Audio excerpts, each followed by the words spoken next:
தமிழக பட்ஜெட் என்பது காது குத்தும் விழா என்று விமர்சனம் செய்துள்ள அதிமுக எம்எல்ஏக்கள் சட்டப்பேரவை வளாகத்துக்கு அழைப்பிதழோடு வருகை தந்ததால பரபரப்பு ஏற்பட்டிருக்கு. ஒவ்வொரு ஆண்டும் பிப்ரவரி இறுதி அல்லது மார்ச் முதல் வாரத்திலிருந்து நிதிநிலை அறிக்கையை தாக்கல் செய்வதற்கான சட்டப்பேரவை கூட்டத்தொடர் நடைபெறுவது வழக்கம்.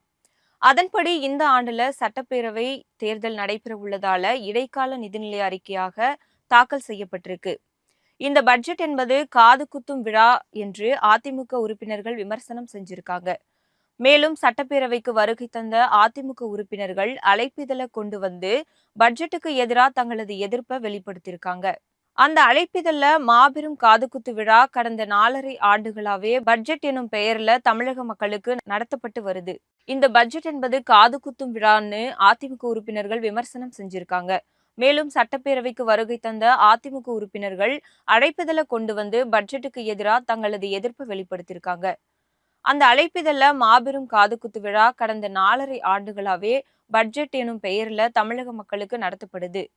இந்த விழா இந்த ஆண்டும் வெகு விமர்சையா நடைபெற உள்ளதுன்னு குறிப்பிடப்பட்டிருக்கு. இந்த விழாவுக்கு தலைமை தாங்குபவர் முதலமைச்சர் ஸ்டாலினும் நிதியமைச்சர் தங்கம் தென்னரசு முன்னின்று காது குத்துவார்னும் அதிமுகவினர் விமர்சிச்சிருக்காங்க.